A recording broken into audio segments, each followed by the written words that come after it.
अस्सलामुअलैकुम दोस्तों, मैं हूं वकी अमजद और आप देख रहे हैं फैक्ट्स अप। दोस्तों, घर किसी भी शख्स के लिए उसकी फर्स्ट प्रायोरिटी और उसके लिए बहुत ही अहम होता है और घर आबादी वाले इलाके में सबसे बेस्ट होता है।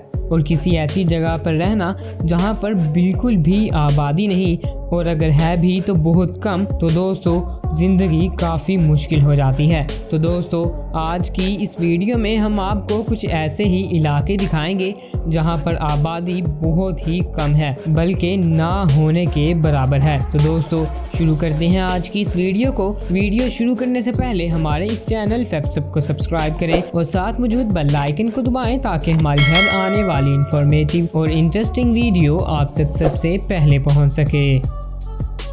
दोस्तों, ग्रीस में तकरीबन हर शख्स इस समुंदर को देखने के लिए जाता है, मगर सिर्फ कुछ लोगों को ये मालूम है कि ग्रीस में किसी जगह पर 400 मीटर की बुलंदी पर एक नाकाबिले फरमोश खानकाह मौजूद है जिसको द होली ट्रिनिटी कहा जाता है।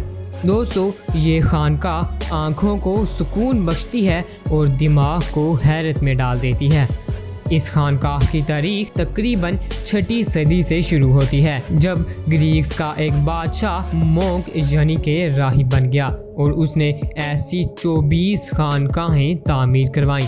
दोस्तों, इस खानकाह में तकरीबन 50 मोंक्स रहा करते थे, मगर अब ये खानकाह सिर्फ 5 राहिबों का घर है।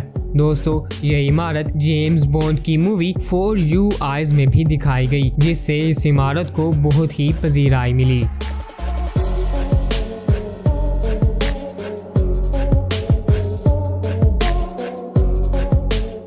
दोस्तों, इटली में मौजूद हेर्मिटेज ऑफ सैन कोलंबो, जो कि पहाड़ की एक साइट पर बनाया गया है। दोस्तों, इस जगह पर पहुंचने के लिए पत्थरों से बनाई गई 102 स्टेप्स की सीढ़ियों को इस्तेमाल किया जाता है।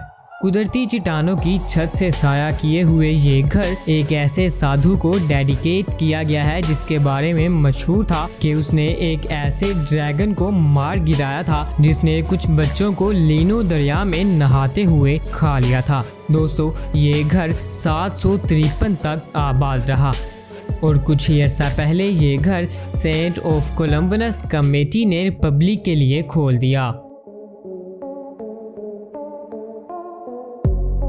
दोस्तों, सेंट्रल जॉर्जिया में मौजूद कैट्सकी पिलर, जिसके ऊपर 6वीं सदी में बनाया गया एक चर्च मौजूद है जिसे मैक्सिमस द कन्फेसर को डेडिकेट किया गया है, जो कि एक 7वीं सदी का राहिब था। दोस्तों, हर दिन नीचे रहने वाले राहिब एक पतली सी लोहे की सीढ़ी की मदद से 20 मिनट के लिए इस चर्च में आते हैं, जिसे वो अपना रोजाना का हज कहते हैं और उनके मुताबिक इस तरह करने से वो खुदा के मजीद करीब हो जाते हैं।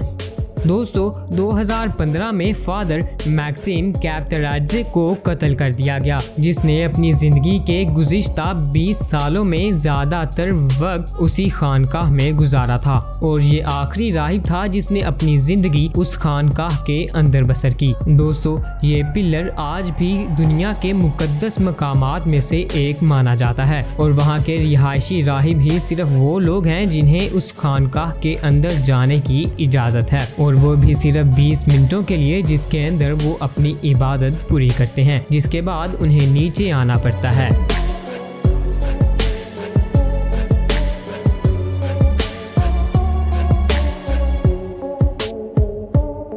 दोस्तों, एलिडाई आइलैंड, जो कि 300 साल पहले 5 खानदानों की मदद से आबाद था, आज उस जगह पर एक भी शख्स नहीं रहता। दोस्तों, 110 एकड़ पर मौजूद ये जजीरा दुनिया के जजीरा नुमाओं में तीसरा बड़ा जजीरा है। दोस्तों, इस जगह पर बिल्कुल भी आबादी नहीं और यहाँ तक कि यहाँ पर कोई जंगली हयात भी नहीं रहती, सिवाय पफिन्स के, जिनकी इस जगह पर कसीर तादाद मौजूद है। दोस्तों, इस जगह पर एलिडाई हंटिंग एसोसिएशन ने शिकार के लिए एक घर तामीर किया जो कि इस पूरे जजीरा में एक वाहिद घर है जिसे पूरी दुनिया में the loneliest house in the world के नाम से भी जाना जाता है। दोस्तों, अगर आप इस जगह पर जाना चाहते हैं तो आपको एलिडे हंटिंग एसोसिएशन का या तो मेंबर होना पड़ेगा या फिर आपको किसी एलिडे हंटिंग एसोसिएशन का दोस्त होना पड़ेगा, जिसकी मदद से आप इस जगह का विजिट कर सकते हैं। और इसके अलावा तो वहां पहुंचने का कोई चांस ही नहीं।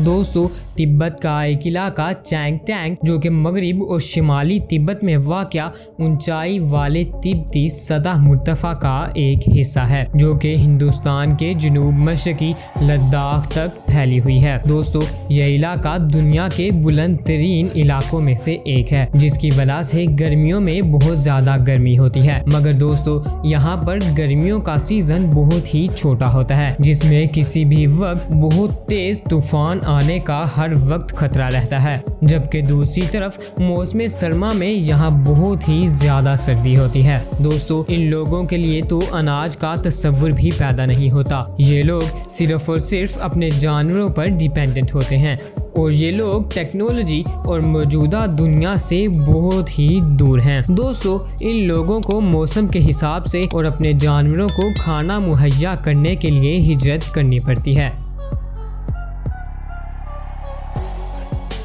दोस्तों, आज की वीडियो बस यहीं तक थी।